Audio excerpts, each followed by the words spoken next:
Bismillahirrahmanirrahim. Assalamu alaikum. Dear students, my name is Aslan Jamil and I am working as a SS Computer Science in DPS Sahiwal. And today we are going to start our chapter number 4, which is table links and frames in HTML5. And today our topic is creating tables in HTML5, basic table tags. Before we are going to start our new chapter, we are going to review some previous knowledge. अपना chapter start करने से पहले हम जो previous knowledge जो हमने chapter number 3 में जो हमने पढ़ा था उसके बारे में हम डिस्कस करते हैं। चैप्टर नंबर 3 में हमने सबसे पहले लिस्ट को डिस्कस किया था कि लिस्ट क्या होती है। जब आपने सिमेंटिक वे में डाटा को रिप्रेजेंट करना होता है तो हम लिस्ट यूज करते हैं। और जो है HTML के अंदर आपको कितने टाइप्स की लिस्ट होती हैं, आपके पास जो है 3 टाइप्स की लिस्ट होती है HTML के अंदर। सबसे पहले हमारे पास अनऑर्डर्ड लिस्ट होती है।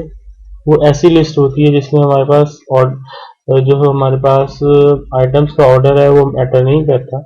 और दूसरी बात हमारे पास ऑर्डर लिस्ट होती है। वो ऐसी लिस्ट होती है जिसमें हमारे पास जो है आइटम्स का ऑर्डर है वो मैटर करता है। उसके बाद हमारे पास डिस्क्रिप्शन लिस्ट थी, थर्ड लिस्ट की जो काइंड थी, उसमें वो ऐसी लिस्ट होती है जिसमें हमारे पास जो है डेफिनेशन टर्म्स होती हैं और डेफिनेशन डिस्क्रिप्शन होती है। उसके बाद जो है हमने LI टैग के बारे में पढ़ा था, लिस्ट आइटम टैग। अगर हमने अनऑर्डर्ड और ऑर्डर लिस्ट में जब हमने आइटम्स को ऐड करना है तो हम LI टैग को यूज करते थे। उसके बाद हमने जो है लिस्ट प्रॉपर्टीज के बारे में पढ़ा था। हमने 2 प्रॉपर्टीज पढ़ी थी, एक लिस्ट स्टाइल और एक लिस्ट स्टाइल टाइप। आज का जो हमारा टॉपिक है वो क्रिएटिंग टेबल्स का है कि हम HTML5 के अंदर टेबल्स को किस तरह बना सकते हैं, कौन से टैग्स यूज होते हैं। सबसे पहले हम टेबल की डेफिनेशन देखते हैं। A table is a structured set of data made up of rows and columns, tabular data. Table basically हमारे पास जिसे आप जानते हैं कि एक ऐसा मतलब कि हमारे पास सेट ऑफ डाटा होता है जो रोज एंड कॉलम से मिलकर बना होता है। कॉलम्स बेसिकली हम जो है हमारे पास वर्टिकली शो होते हैं और रोज हमारे पास हॉरिजॉन्टली शो होते हैं। और जितना भी डाटा वो टेबल होल्ड करता है उसको टैबुलर डाटा कहा जाता है। A table allow you to quickly and easy look up values that indicate some kind of connection between different types of data. For example, a person and their age. अच्छा, table हम क्यों use करते हैं? हम table basically data को जो है वो इजी जो है उसको बनाने के लिए, उसमें से इजीली इंफॉर्मेशन निकालने के लिए हम टेबल को यूज करते हैं। आप जो है अगर एक टेक्स्ट लिखा हुआ है और एक जो डाटा टेबुलर फॉर्म के अंदर है तो टेक्स्ट की फॉर्म में जो डाटा है वो आपको देर से समझ आएगा as compare to tabular form में जो डाटा है वो आपको ज्यादा जल्दी समझ आ जाएगा। इसकी एक एग्जांपल भी दी हुई है उन्होंने। अगर आप एक टेबल है उसके अंदर पर्सन्स हैं और उनकी एज है तो जो है आप किस पर्सन की क्या स्पेसिफिक एज है आपको इजीली जो है वो उसको देख सकते हैं। The HTML table allows web authors to arrange data like text, images, links, other tables, etc. into rows and columns of cells. Basically जो जहाँ पे टेबल के अंदर हमारे पास मल्टीपल सेल्स होते हैं। सेल से मुराद जहाँ रोज एंड कॉलम्स इंटरसेक्ट करते हैं तो ये जो बॉक्स बनता है उसको हम सेल कहते हैं और उसी के अंदर डाटा जो है टेबल का हम पुट करते हैं। HTML के अंदर जो हम टेबल यूज करेंगे उसके अंदर सिर्फ और सिर्फ हम जो है वो हमारे पास नंबर्स की फॉर्म में या हमारे पास जो है अल्फाबेट्स की फॉर्म में डाटा नहीं होगा। उसके अंदर आप जो है वो किसी किस्म के भी टेक्स्ट डाटा जो है वो रख सकते हैं। उसके अंदर आप इमेजेस होल्ड कर सकते हैं, लिंक्स होल्ड कर सकते हैं। इवन के एक टेबल के अंदर आप एक टेबल के सेल के अंदर आप दूसरे टेबल को भी होल्ड कर सकते हैं। आइए हम देखते हैं कि हमारे पास टेबल्स को बनाने के लिए HTML के अंदर कौन कौन से टैग्स होते हैं। बेसिक टेबल टैग्स हैं, ठीक है। सबसे पहले हम और ये सारे के सारे टैग्स हमारे पास कंटेनर एलिमेंट्स हैं। अच्छा, सबसे पहले जो हमारे पास टैग है वो है टेबल टैग, जो हमारे पास मेन टैग है। किसी भी टेबल को स्टार्ट करने के हमारे पास टेबल टैग है, ये कंटेनर एलिमेंट है, और साथ जिस तरह कि आपके पास डिस्क्रिप्शन में लिखा हुआ है कि इट डिफाइंस अ टेबल। उसके बाद हमारे पास टेबल रो टैग है, टीआर टैग, ये भी कंटेनर एलिमेंट है, it defines a row and table. जब आपने रो डिफाइन करनी हो टेबल के अंदर तो हम टीआर टैग यूज करेंगे। उसके बाद हमारे पास टीएच टैग है, टेबल हेडिंग टैग। जब आपने टेबल के अंदर जो है वो हेडिंग देनी हो या हेडर देना हो, ठीक है, तब हमने टीएच टैग जो है वो यूज करना है, टीएच टैग यूज करना। ये आपके पास जो है वो एक हेडर को डिफाइन कर देगा। उसके बाद हमारे पास टीडी टैग है। बेसिकली हमारे पास एक सेल को डिफाइन करता है, टेबल डाटा को डिफाइन करता है, और इसका जो है मीनिंग ये भी है कि ये एक टेबल के अंदर कॉलम को डिफाइन करता है। उसके बाद हमारे पास कैप्शन टैग है। कैप्शन टैग बेसिकली टेबल की कैप्शन देने के लिए यूज होता है, जिसका डिस्क्रिप्शन में लिखा हुआ है डिफाइन द टेबल कैप्शन। ये पूरे टेबल के लिए एक जो है वो हेडिंग के तौर पे काम करता है। उसके बाद next example of table and it's tag using notepad. Now implement the table example of table and it's tag using notepad. आइए हम नोटपैड के जरिए जो है वो कुछ टेबल्स और उनके टैग्स को इम्प्लीमेंट करके देखते हैं। ये देखिएगा हमने जो है वो कोड जो है अपना ऑलरेडी लिखा हुआ है। सबसे पहले जो हमारा कोड है, हमेशा की तरह HTML का जितना भी कोड है वो HTML के टैग से स्टार्ट होता है। उसके बाद हेड का टैग है और उसके अंदर टाइटल का टैग है। टाइटल के अंदर टैग के अंदर हमने टेबल का टाइटल दिया हुआ है और साथ टाइटल टैग को क्लोज किया हुआ है। उसके बाद कुछ स्टाइल का टैग है। ये स्टाइल का टैग यहाँ पे CSS को रिप्रेजेंट कर रहा है, और हमने कुछ टेबल की स्टाइलिंग की हुई है जो हम आने वाले लेक्चर्स में पढ़ेंगे। ये कौन कौन सा जो टेबल की प्रॉपर्टीज हैं जो उसकी स्टाइलिंग के लिए यूज होती है। उसके बाद हमने हेड के टैग को क्लोज किया और उसके बाद बॉडी का टैग। अब जितनी भी टेबल्स आपने बनाने हैं एक वेब पेज के अंदर, वो सारे के सारे जो है आप कहाँ बनाएंगे, वो आप बॉडी के टैग के बनाएंगे, बॉडी के टैग के अंदर बनाएंगे। जितना भी आपके पास जितना भी आपके पास मेन कंटेंट होता है किसी भी वेबसाइट का या वेब पेज का जो आप उसके अंदर लाना चाह रहे होते हैं, तो वो सारा का सारा आप बॉडी के जो है हमारे पास टैग उसके अंदर जो है हम जो है लिखते हैं। उसके बाद देखिएगा हमारे पास जो है पहला टेबल स्टार्ट हो रहा है, इस तरह कंटेनर एलिमेंट में टेबल स्टार्ट भी हो रहा है और नीचे जाके टेबल यहाँ पे एंड भी हो रहा है। उसके बाद देखिएगा हमने एक टेबल रो ली है, इसका मतलब हमने फर्स्ट रो यूज की है। उसके बाद जो है हमने एक हेडर लिया है जो TH के अंदर हमने लिखा है, और उसके बाद देखिएगा हमने दोबारा से TH यूज किया और दोबारा से एक हेडर लिया। उसके बाद तीसरी बार हमने TH यूज किया और तीसरी बार भी हमने एक हेडर लिया, ठीक है। और उसके बाद फर्स्ट रो को हमने क्लोज कर दिया है, जिसका मतलब है हमने TR को क्लोज कर दिया। उसके बाद सेकंड रो ली है और उसके अंदर देखिएगा TD लिया है हमने, यानी कि टेबल डाटा लिए है, यानी कि एक सेल लिया है, और उसके बाद हमने कुछ डाटा इनपुट किया है। उसके बाद जो है दोबारा से TD ली है, यानी कि दूसरा सेल लिया है, और तीसरी बार TD टैग को यूज किया हमने, यानी कि तीसरा सेल लिया है, और दूसरी रो को भी हमने क्लोज कर दिया। उसके बाद देखिएगा हमने दोबारा से एक और रो ली है टेबल रो, और उसके अंदर भी हमने 3 दफा जो है वो TD टैग को यूज किया, यानी कि 3 सेल और हमने बना लिए हैं, और तीसरी रो को भी हमने क्लोज कर दिया। उसके बाद देखिएगा हमने दोबारा से जो है वो एक रो ली है और उसके अंदर हमने फिर से 3 जो है वो TD लिए हैं, यानी कि 3 सेल्स हमने जो है वो लिए, और लास्ट में हमने जो है वो टेबल को क्लोज कर दिया, और ये हमारे पास एक सिंपल सा जो है वो टेबल हमारे पास बन गया। उसके बाद सेकंड एग्जांपल हमारे टेबल की, वो देखिएगा कि हमने टेबल का टैग जो है उसके अंदर हमने बॉर्डर लिया, उसका 1 बॉर्डर का जो है हम प्रॉपर्टीज वो भी हम नेक्स्ट लेक्चर में पढ़ेंगे। उसके बाद देखिएगा हमने एक रो ली है टेबल रो, और उसके अंदर जो है TH यानी टेबल हेडर लिया है टीम, और दूसरा टेबल हेडर लिया हमने रैंकिंग का, और पहली जो रो है हमने क्लोज कर दी है। और उसके बाद जो देखिएगा हमने दोबारा से एक रो ली है TR, और उसके अंदर 2 सेल्स दिए हमने, एक में इंडिया है और एक में 1 है, और एक दोबारा से जो है उस रो को क्लोज कर दिए।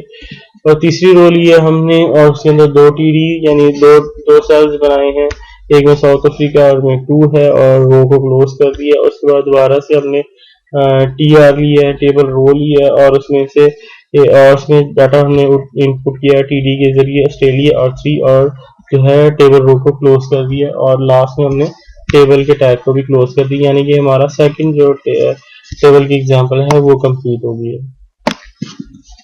उसके बाद देखिएगा हमने जो है एक पैराग्राफ का टैग लिया और उसमें जो है सिंबल टेबल विद हेडर जो है उसमें वो हमने एक लाइन लिखी है। उसके बाद हमने टेबल का टैग स्टार्ट किया है, एक TR ली है, फर्स्ट TR, उसमें जो है 2 हेडर लिए हैं, first name and last name. उसके बाद दोबारा से हमने एक TR ली है और उसमें जो है हमने 2 TDs गिनी, यानी कि 2 सेल ली हैं, एक में जॉन एक में डो पुट किया है और इसको क्लोज कर दिया और एक और TR लिया है और उसमें जो है दोबारा से हमने जो है वो 2 TDs ली हैं और उसमें जेन एंड और डो का जो है हमने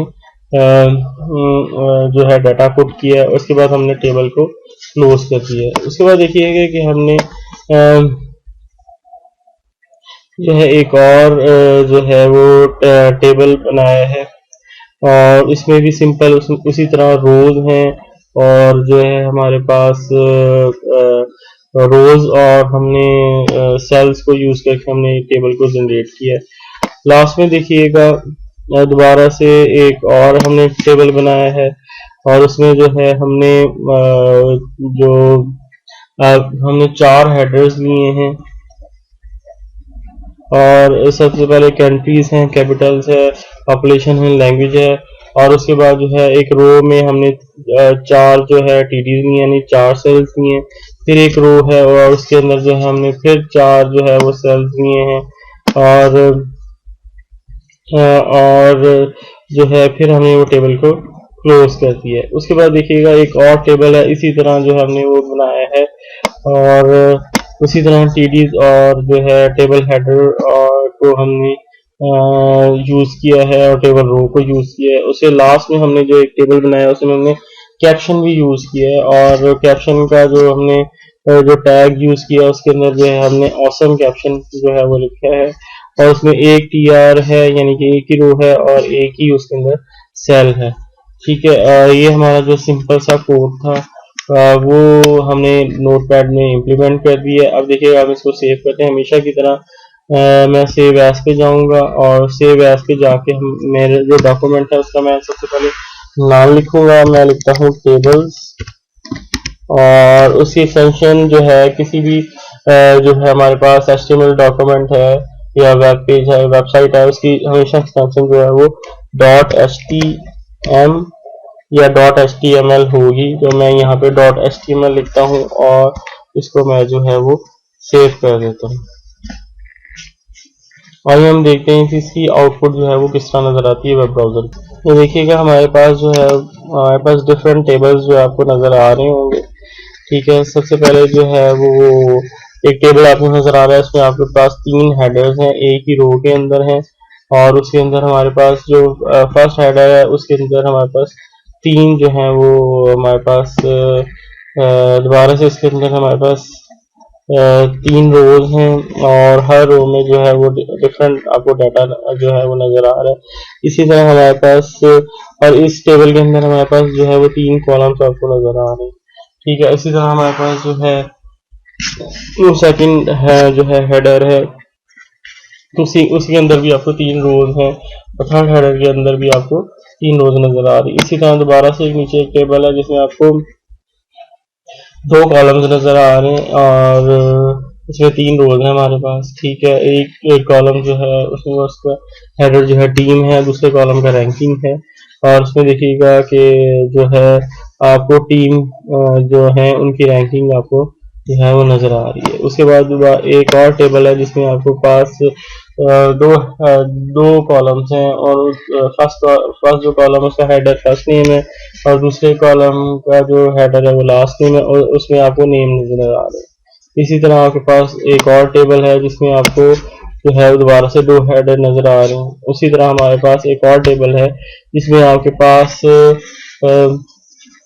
4 कॉलम्स हैं और 4 ही हेडर्स हैं। सबसे पहला जो कॉलम है उसका हेडर कंट्रीज है, फिर कैपिटल्स है, फिर पॉपुलेशन है, फिर लैंग्वेज है। इसी तरह आपके पास उसमें डाटा भी नजर आ रहा है। यूएसए है और उसका कैपिटल बताया हुआ, उसकी पॉपुलेशन है, उसकी लैंग्वेज बताई हुई। इसी तरह स्वीडन है, उसका जो है कैपिटल बताया हुआ है, उसकी पॉपुलेशन है, उसकी लैंग्वेज बताई हुई। इसी तरह यहाँ पे जो एक टेबल है उसमें भी हमने जो है वो हमारे पास हेडर है और उसका जो डाटा है और पूरा जो उसमें हमने कलर भी किया हुआ। ठीक है, इसी तरह यहाँ पे हमने जो है लास्ट में कैप्शन यूज किया था, वो देखें टेबल के बिल्कुल आउटसाइड वो आया है और उसके अंदर हमने एक ही रो और एक ही सेल जो है हमने यूज किया था। ये जो है हमने अपनी बहुत सिंपल सी एग्जांपल को टेबल की जो थी हमने उनको जो है नोटपैड में इम्प्लीमेंट करके हमने वेब ब्राउजर में व्यू किया। ठीक है, रिकैप्चुलेशन। आइए हम हमने जो आज पढ़ा है उसको रिकैप्चुलेट करते हैं। सबसे पहले हमने टेबल्स के बारे में पढ़ा कि टेबल्स होते क्या हैं। टेबल्स बेसिकली आपके पास ऐसा स्ट्रक्चर होता है जिसके अंदर हमारे पास रोज एंड कॉलम्स होते हैं और उसको जो बेसिकली आप टेबल क्यों यूज करते हैं। टेबल यूज करने की वजह है कि आप इजीली अपने डाटा को जो है वो लुकअप कर सकते हैं, उसको ज्यादा बेहतर तरीके से प्रेजेंट किया जा सकता है टेबल के फॉर्म में। उसके बाद हमने पढ़ा कि HTML के अंदर जो टेबल है उसके अंदर आप उसमें जो है उसके सेल्स के अंदर आप क्या जो है वो रख सकते हैं, उसमें जो है किस किस्म का डाटा आप पुट कर सकते हैं। उसके अंदर बेसिकली आप लिंक्स पुट कर सकते हैं, टेक्सचुअल डाटा पुट कर सकते हैं, इमेज के फॉर्म में डाटा पुट कर सकते हैं, लिंक्स पुट कर सकते हैं। ये सारी किस्म के डाटा आप उसमें जो है वो टेबल के अंदर पुट कर सकते हैं और एक टेबल के सेल के अंदर आप दूसरा टेबल भी जनरेट कर सकते हैं। उसके बाद हमने बेसिक टेबल टैग्स के बारे में पढ़ा कि कौन कौन से बेसिक टेबल टैग्स हैं। सबसे पहले हमारे पास टेबल का टैग है, जो मेन टेबल का टैग है हमारे पास, उसके जो टेबल क्रिएट करने की जरूरत होता है। उसके बाद हमारे पास जो है वो TR का टैग है, टेबल रो का। अगर हमने टेबल के अंदर रो बनानी हो तो हमने TR का टैग हम यूज करते हैं। उसके बाद जो है हमने TD का टैग है, बेसिकली सेल को डिफाइन करता है, टेबल डाटा का टैग। और उसके बाद हमने जो है वो टेबल हेडर का टैग पढ़ा है, जो TH से रिप्रेजेंट होता है। और कोई हेडर आपने देना हो टेबल का तो उसमें TH का टैग यूज करके आप दे सकते हैं। उसके बाद हमने कैप्शन का टैग पढ़ा कि कैप्शन आप टेबल की कैसे दे सकते हैं, यानी टेबल की जो आप पूरी हेडिंग है वो कैसे दे सकते हैं। ठीक है, और ये सारे जितने भी हमने टैग्स पढ़े ये सारे के सारे हमारे पास कंटेनर एलिमेंट्स हैं। और आज की जो असाइनमेंट है उसमें सबसे पहला क्वेश्चन है व्हाट इज टेबल, उसके बाद नेक्स्ट क्वेश्चन है व्हाट इज सेल और थर्ड क्वेश्चन है descriptive type question part be on page 79। उम्मीद है आज का लेसन आपको समझ आया होगा। इंशाल्लाह नेक्स्ट लेसन में आपसे मुलाकात होगी, तब तक के लिए thank you and Allah Hafiz.